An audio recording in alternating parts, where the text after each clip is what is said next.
कन्नौज और मैनपुरी के अलावा बदायूं में भी यादव फैमिली की ही प्रतिष्ठा दांव पर है। अखिलेश यादव ने अपने चचेरे भाई आदित्य यादव को यहां से मैदान में उतारा है। आदित्य यादव मुलायम सिंह यादव के छोटे भाई शिवपाल सिंह यादव के बेटे हैं। पहली बार चुनावी मैदान में ताल ठोक रहे हैं। हालांकि इसके लिए अखिलेश यादव को तीन बार टिकट बदलना पड़ा है। शिवपाल यादव को तो हमने खुद मंच से बोलते हुए सुना कि जो है अब हम यहाँ से चुनाव नहीं लड़ेंगे, हमारे बेटे यहाँ से चुनाव लड़ेंगे। धर्मेंद्र यादव को भी यहाँ पे टिकट दिया गया था, शिवपाल यादव को टिकट दिया गया था। चुनाव प्रचार में भी हमने अलग अलग तरीके की बातें सुनी। कुल मिलाकर चेहरा हम जान रहे हैं कौन चुनावी मैदान में है। यहाँ पर फाइट सुधांशु जी कितनी टफ? मुझे नहीं लगता कि यहाँ पे भाजपा को कोई बहुत बड़ा खतरा है।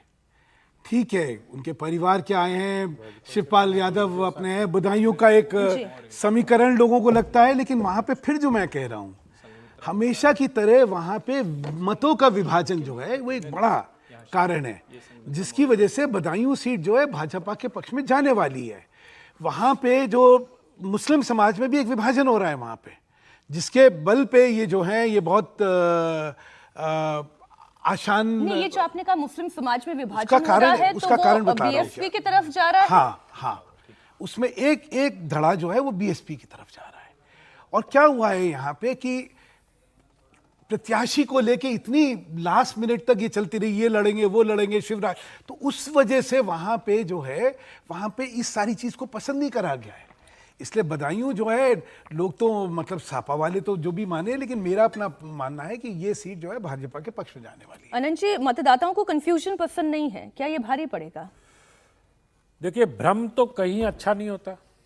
कहीं भी भ्रम की स्थिति बनती है तो वो तो वोटर भी भ्रमित हो जाता है। तीन कैंडिडेट बदले, लेकिन बदायूं में जो इस बार वोट में जो एक करंट है, अंडर करंट नहीं है, करंट है। आपको याद होगा बदायूं में डबल मर्डर हुआ था, गला रेत कर हत्या की गई थी, और जावेद और एक और नाम जो एक्यूज था वो पकड़े भी गए थे शायद। लंबे समय तक तो बदायूं चर्चा में रहा था। बदायूं चर्चा में रहा, और उस समय का आप बयान याद करिए जो शिवपाल यादव ने क्या कहा था। तो जनता क्राइम की चीजों को, और खास तौर पर जब हिंदू पीड़ित हो और मुसलमान अटैकर हो, तो इसको सोशियोलॉजिकली अगर आप देखें तो हमारे वोटरों के मन में बहुत गहरे बैठता है। एक असुरक्षा की भावना प्रबल हो जाती है। उत्तर प्रदेश में असुरक्षा की भावना धीरे धीरे समाप्त हो रही थी, लेकिन जिस प्रकार से बदायूं में घर में घुसकर 2 लोगों बच्चों की गला रेत कर हत्या की गई नृशंसता पूर्वक, और उसके बाद भी इस प्रकार के असंवेदनशील बयान आए थे कि भारतीय जनता पार्टी इसको वोट करना चाहती है या उस पर राजनीति करने का जो समाजवादी पार्टी का प्रयत्न था, वो उनके कैंडिडेट सिलेक्शन में दिखाई देता है। शिवपाल जी को वहां से लगभग तय था, लेकिन इस बयान के बाद मुझे लगता है कि रीथिंकिंग हुआ उनके नाम पर। फिर धर्मेंद्र यादव, फिर चलो धर्मेंद्र को भी लगा कि उसको भी थोड़ी सेफ सीट दे दो। ये छोटा सा एक उनके परिवार का जो सबसे नया नोवाइस इन पॉलिटिक्स जिसको कहते हैं, उसको लेकर आए। इसलिए मुझे लगता है कि यहां से संभवतः, जहां तक मेरी जानकारी है कि दुर्विजय साक्य चुनाव लड़ रहे हैं वहां से, जी वही तो उनको कोई दिक्कत होगी नहीं, क्योंकि वहां चुनाव इस बार हिंदुओं ने अपनी सुरक्षा के मुद्दे पर वोट किया है।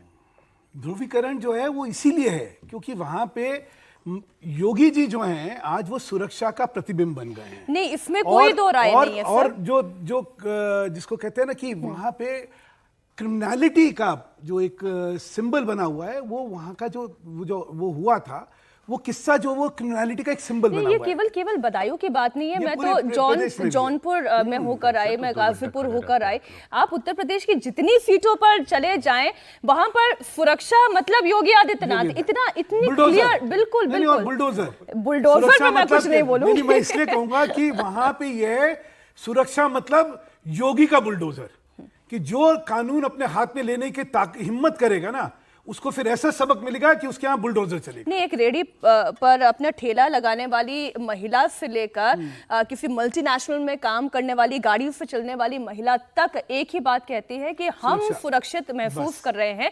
और ये उत्तर प्रदेश सरकार की अगर मतलब जीत अगर हम कहें, कामयाबी कहें, तो उसकी बुनियाद जो है ये सुरक्षा कही जा सकती है। हर्षवर्धन जी, मैं फिरोजाबाद की एक बार बात करूं, फिर मैं आपके पास आती हूँ। फिरोजाबाद में भी यादव फैमिली की प्रतिष्ठा दांव पर है, जहां अखिलेश यादव कि एक और भाई अक्षय यादव चुनावी मैदान में है। अक्षय यादव रामगोपाल यादव के बेटे। यहां पर 7 मई को मतदान हुआ, जिसमें 58.53% वोट पड़ा। पिछली बार बीजेपी के चंद्र सिंह जादौन से 28,000 वोटों से अक्षय यादव को हराया था और बीजेपी ने इस बार चंद्र सिंह की जगह विश्वदीप सिंह को टिकट दिया है। फिरोजाबाद में पिछली बार की तुलना में इस बार करीब 2% वोटिंग कम हुई है। फिरोजाबाद को सुहाग की नगरी भी कहा जाता है, कांच की बनी हुई चूड़ियों के लिए मशहूर है। फिरोजाबाद से कांग्रेस के टिकट पर राज बब्बर भी चुनाव जीत चुके हैं। 2009 में खुद अखिलेश यादव यहां से सांसद रह चुके हैं। 4.5 लाख यादव और 2.5 लाख मुस्लिम आबादी वाला फिरोजाबाद। अगर ये जो मैंने यादव और मुस्लिम वोट बैंक को ही कोलैबोरेट किया, ऐसा लगा कि ये तो सपा जीत गई, ऐसा है क्या?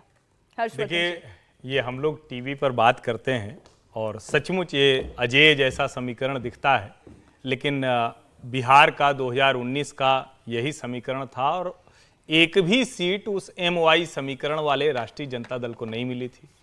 उत्तर प्रदेश में MY समीकरण वाले इन्हीं अखिलेश यादव की पार्टी को 5 सीटों पर समेट दिया था, चाहे वो 2014 हो चाहे 2019 हो। और अब स्थिति ये है कि अपने परिवार की सीटों पर भी वो उपचुनावों में हार जाते हैं। MY समीकरण के गढ़ कहे जाने वाले आजमगढ़ में हार जाते हैं, रामपुर में हार जाते हैं। तो मुझे लगता है कि ये समीकरण भी शायद वो मिथ है जो लंबे समय से भारतीय राजनीति में एक कोट अनकोट सेकुलर खांचे में चलता रहा। अब जरा इसको इस तरह से भी देखिए, जब इस तरह से टीवी पर सुनाई देता होगा, रोज रोज इसकी चर्चा होती होगी, तो क्या वहां जो दूसरे लोग हैं उनको ये बात नहीं समझ में आती होगी? और इसीलिए 20-30% मुस्लिम आबादी वाले लोकसभा क्षेत्रों में भी भारतीय जनता पार्टी ने जीत दर्ज की। अब जैसे उदाहरण के लिए जब हम इन सीटों की बात कर रहे होते हैं, अभी जैसे बदायूं की हम बात कर रहे थे कि दुर्विजय शाक्य को वहां से टिकट दिया संघमित्रा मौर्य की जगह, जो स्वामी प्रसाद की बेटी थी। अब दुर्विजय शाक्य को टिकट दिया तो कौन थे दुर्विजय शाक्य? ABVP के बैकग्राउंड से आते हैं, अभी क्षेत्रीय अध्यक्ष हैं, वहां लगातार राजनीति कर रहे हैं। लोध और शाक्य में भारतीय जनता पार्टी ने बहुत पैठ की। लोध कल्याण सिंह के समय से आ गए, शाक्य बाद में आए। अखिलेश यादव मजबूरी में जब डिंपल यादव का नाम घोषित करते हैं मैनपुरी से, तो आलोक शाक्य को जिलाध्यक्ष बना देते हैं, जल्दी से चिट्ठी जारी करनी पड़ जाती है। यानी जो दूसरे जातीय समीकरण हैं उसमें भ्रम है, उसमें विश्वास नहीं है अखिलेश यादव के प्रति। और शायद यही वजह है कि जिसको हम बार बार कह रहे हैं, अभी आनंद जी कह रहे हैं, ऐसे लग रहा है कि जैसे कोई अखिलेश यादव के घर परिवार की हम लोग चर्चा कर रहे हैं। अब देखिए, ये भी घर परिवार की तो चर्चा नहीं, हो रही है लेकिन सर, भारतीय राजनीति में आप सोचिए ना, परिवार के अलावा किसी यादव को उन्होंने टिकट भी तो यही दिया है। लोकतंत्र में जिस उत्तर प्रदेश में 9% के आसपास यादव हैं, उन यादव मतदाताओं को परिवार के अलावा चुनने के लिए एक बढ़िया यादव विकल्प तक नहीं है।